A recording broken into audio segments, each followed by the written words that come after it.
جی تو دوستو، میں رضوان آپ کے لیے ایک امریکہ کہانی لے کے حاضر ہوں۔ میرے جو آج کے گیسٹ ہیں ان کی تلاش ہی نہیں ختم ہو رہی۔ وہ زندگی میں کچھ نہ کچھ تلاش کرتے رہتے ہیں، لیکن وہ تلاش کر کے آپ لوگوں کو بھی بہت سارے کہانیاں سناتے ہیں۔ وہ کہانیاں لکھتے ہیں جس طرح میں دکھاتا ہوں۔ ان کے سفر نامے آپ لوگ بہت شوق سے پڑھتے ہیں۔ تو آئیے، ان کو میں نے تلاش کر لیا ہے اور دیکھتے ہیں کہ وہ آج کیا کر رہے ہیں۔ تو آؤ فرینڈز، انجوائے کریں اور ان کی کہانی سنیں۔ میری گردشوں کے وہ دن نہیں، مجھے یاد ان کی جفا نہیں۔ کبھی مل گیا تو خوشی ہوئی، جو نہیں ملا تو گلا نہیں۔ وہی شورش ہے وہی تڑپ، وہی درد و غم وہی ساز دل۔ وہی شورش ہے وہی تڑپ، وہی درد و غم وہی سوز دل۔ یہ زندگی ہے تو کیا کہوں، کوئی اس سے بڑھ کے سزا نہیں۔ انہیں پا کے بھی جو نہ پا سکا، یہ میرے نصیب کی بات تھی۔ وہ ہزار مجھ سے جدا رہے، میرے دل سے پھر بھی جدا نہیں۔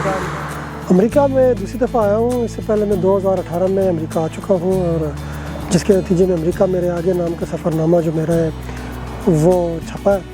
اور اس دفعہ میرا امریکہ آنے کا جو مقصد ہے وہ یہ ہے کہ میں تشنگی رہ گئی تھی۔ ظاہر امریکہ ایک بہت بڑی ایک ریاست ہائے متحدہ امریکہ ہے، 52 اسٹیٹس ہیں اس کی، اور دل چاہتا ہے کہ مزید اس کو بندہ دیکھے، ایکسپلور کرے، یہاں کے نئے کلچر سے اور نئے نئے لوگوں سے ملے۔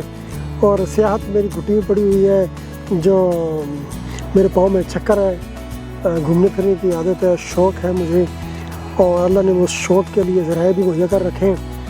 اور تو کیوں نہ کل سیرو فی الارض جو ہے نا وہ اس کی پیروی کرتے ہوئے زمین کی سیر کی جائے۔ تو 2018 میں آیا ہوں، اس دفعہ ابھی آیا ہوں میں امریکہ۔ اور اس سے پہلے میں دراصل یورپ اسٹے کی ہے میں نے 15 دن، جس میں خاص طور پہ نیدرلینڈس، کیونکہ میں جب بھی یورپ جاتا ہوں میری کوشش ہوتی ہے کہ میں نیدرلینڈ میں ایمسٹرڈیم میں ضرور جا کے اتروں۔ اگر اللہ کی بنائی کوئی جنت اس عرض پہ کہیں کوئی ہے اگر، تو وہ یقین کیجئے وہ ایمسٹرڈیم، اس کے گرد گرد کے علاقے وہاں پہ ہے۔ وہاں اس کے بعد پھر میں پیرس چلا گیا ہوں، دا سٹی آف رومانس، کہ جس کو زندگی بھر کبھی رومانس نہیں ہوا، محبت نہیں ہوئی، تو اسے چاہیے کہ وہ پیرس چلا جائے۔ اور جس کا دنیا میں اگر کوئی بھی ملک نہیں ہے تو پیرس اس کا وطن ہے، یا اگر کسی کا دوسرا کا وطن ہو سکتا ہے تو وہ پیرس ہو سکتا ہے۔ تو اس لیے وہاں پیرس گیا ہوں، اور اس کے بعد پھر میں اسپین چلا گیا ہوں۔ اسپین میں نے 1 ہفتہ گزارا ہے، اور کیا مسلمانوں کی شاندار ماضی جو تھا، تو اس کو جھروکوں میں نے الحمرہ کے محلات دیکھے۔ وہاں میں نے قرطبہ مسجد دیکھی، میں نے اشبیلیہ اور غرناطہ اور مورسیا اور سیوٹی اور بارسلونا کی سیر کی۔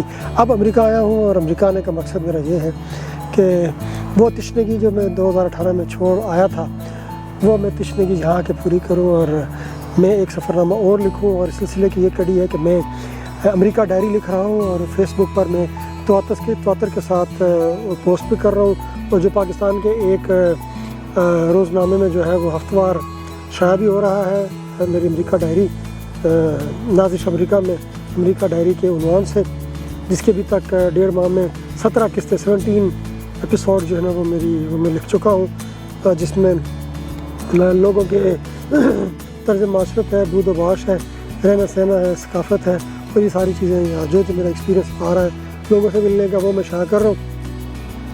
تو یہ مقصد ہے، اور ساتھ میرا مقصد یہ ہے کہ میں جو اسپین کا سفر نامہ ہے وہ میں الگ سے لکھوں۔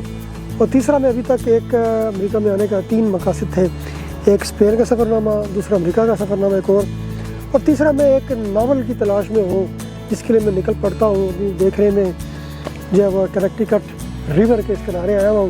بارشیں بہت زیادہ ہوئی ہیں، تو اس لیے میں اس بینچ پہ نہیں بیٹھ پا رہا، وہاں تک نہیں جا سک رہا ہوں، کیونکہ پانی زیادہ ہو گیا ہے، بارشیں کافی ہوئی ہیں پچھلے دنوں میں۔ یا جنگلوں میں نکل آتا ہوں، یہاں جنگل آپ دیکھ رہے ہیں میرے دائیں طرف بائیں طرف، تو کسی جنگل میں قریبی، کیونکہ یہاں مضافات کافی ہیں، تو لوگوں سے مل رہا ہوں اور سٹوریز اکٹھی کر رہا ہوں لوگوں سے۔ تو پلاٹ ابھی تک میرے ذہن میں نہیں آ رہا کہ ماضی کی کچھ یادیں ضرور ہیں، اور ماضی کی بعض کردار اور بعض واقعات، اس کو میں نئے رنگ پہنانا چاہ رہا ہوں، لباس امریکہ کا یا شاید یورپ کا، تو وہ پلاٹ ناول کا جو ہے وہ میرے ذہن میں ہے کہیں میرا، کیونکہ افسانوی مجموعہ ایک شائع ہو چکا ہے بہت پہلے، اور سفر نامے میرے 5 شائع ہو چکے ہیں، 2 ابھی جو ہے پرنٹنگ میں، ابھی امریکہ کا چل رہا ہے، اسپین کا چل رہا ہے۔ تو ایک مقصد یہ ہے میرا کہ میں یہاں رہتے ہوئے، چونکہ گھریلو ذمہ داری نہیں ہے، تو کیوں نہ 2-4 مہینے لگا کے اگر میں یہ لکھنے پڑھنے کا کام اگر میں کر سکوں، تو میں سمجھتا ہوں کہ وہ کام جو میں آئندہ آنے والے 10 سالوں میں کر سکتا ہوں اپنے گھر رہ کے، کیوں نہ یہاں میں 2-4-5 مہینے لگا کے، تو میں فکر کی آزادگی بھی ہے، ٹھیک ہے نا، خیال بھی اتر کے آ رہے ہیں نیچے، اور قلم میں اگر روانی بھی ہو، اور اس طرح کا ماحول رومان پرور آپ کے سامنے اگر ہو، اور آپ کو اچھے کہیں دوست مل رہے ہیں، اور تو کیا وجہ ہے کہ آپ اپنے لکھنے پڑھنے کے جو آپ کے خواہشات ہیں، جو آپ کی حسرتیں ہیں، کہ جو آپ کی تمنائیں ہیں وہ پوری نہ ہو سکیں۔ تو یہ وہ مقاصد ہے کہ جن مقاصد کو لے کے میں یہاں امریکہ آیا ہوا ہوں، 2 سفر نامے اور 1 ناول انشاءاللہ یہ نکالنا ہے میں نے امریکہ سے۔ کہانی لکھنے کا خیال مجھے اس وقت آیا، یہ اس وقت دور کی بات ہے، غالباً آج سے کوئی 23 برس پہلے کی، جب 2000 میں سن 2000 میں ڈان نیوز پیپر میں جاب کرتا تھا، اور ان دنوں میں شروع میں تک بندی کرتا تھا، تو شاعری وغیرہ سے شغف تھا۔ 1-2 تنظیمیں تھیں، خوشبو نام کی ایک تنظیم تھی راولپنڈی صدر میں، تو ان کے ماہانہ اجلاس میں جایا کرتا تھا، اور وہاں جو دور میں جو ہے نا وہ کالج لائف ہوتی تھی، تو جو تک بندی تھی سن 96-97 میں 4-5 سالوں میں تک بندی شاعری وغیرہ کی، تو کہانی اس لیے لکھی کہ ایک میری اسی دوران ملازمت اٹالین ایمبیسیڈر کے گھر مجھے جانا ہوا کسی اپنے پیشہ ورانہ کام کے سلسلے میں، تو اس کی بیوی کے ساتھ کافی رسم و رسم میرے بڑھ گئے، اور وہاں اس نے ایک ایسی سٹوری میرے ساتھ شیئر کی کہ اس کے اور میرے درمیان جو ہونے والا مکالمہ تھا اسے میں نے تحریری صورت میں کسی ایک رسالے میں، اس رسالے کا نام بھی خوشبو تھا، تو اس میں میں نے وہ چھاپنے کے لیے دے دی، وہ چھپ بھی گئی، تو اس کو اتنی پذیرائی ملی، اور اگلے جو رسالہ چھپا اس میں کافی سارے لوگوں نے اس پہ جو ہے وہ بڑی اچھی آرا دی ہوئی تھی، تو اس نے مجھے جو ہے وہ تھوڑا مہمیز کیا کہ میں اپنے شعر اور سخن سے نکل کے میں کیوں نہ نثر کی طرف ہوں، اس لیے جو میرا جو قلم تھا وہ شعر سے نکل کر نثر کی طرف آ گیا۔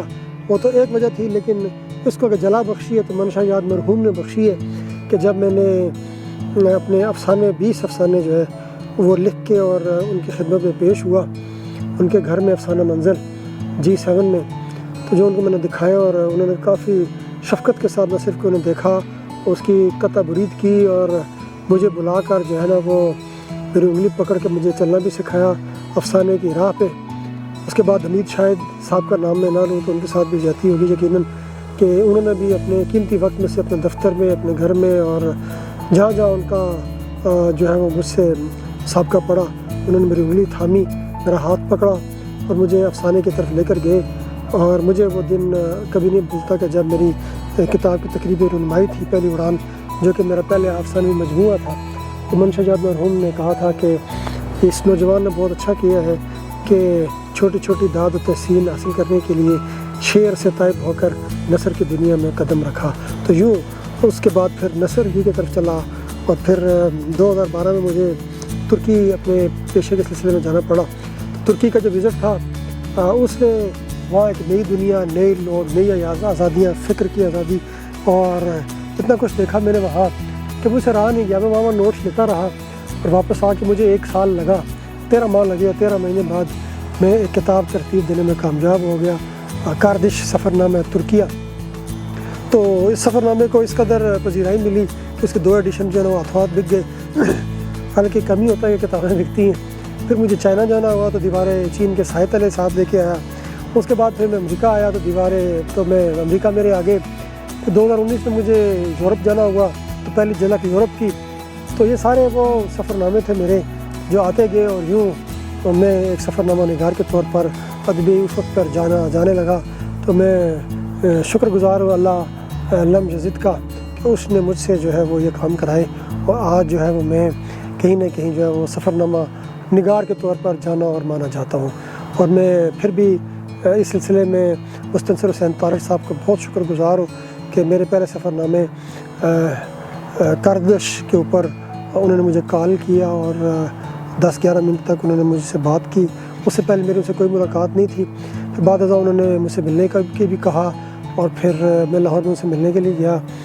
وہاں میری ان کے ساتھ بہت شاندار ملاقات رہی. تو انہوں نے کافی مجھے گائیڈ لائن دیں کہ جی سب سے اہم بات انہوں نے مجھے یہ سمجھائی کہ تم نے کوئی مذہبی کسی سیاسی جماعت کا, کسی مذہب کا یا کسی بھی سیکٹ کا لبادہ اوڑھ کر جو ہے وہ سفر نامہ نہیں لکھنا, بلکہ آپ نے ہر طرح کے قاری کے لیے سفر نامہ لکھنا ہے. جو بھی لکھنا ہے کسی مسلمان کے لیے نہیں, کسی ہندو کے لیے نہیں, کسی عیسائی کے لیے نہیں, کسی خاص مسلک کے لیے نہیں. تو اس کے بعد یہ ہوا ہے کہ یقیناً انہوں نے اس کے علاوہ مجھے جو اہم بات بتائی, بہت سی باتیں تھیں جنہیں میں نوٹ کرتا گیا. ایک بات سب سے اہم تھی کہ حسنین لکھنا اہم نہیں ہوتا بلکہ کیا نہیں لکھنا یہ زیادہ اہم ہوتا ہے. تو اس کے بعد قلم چلتا گیا, روانی آتی گئی.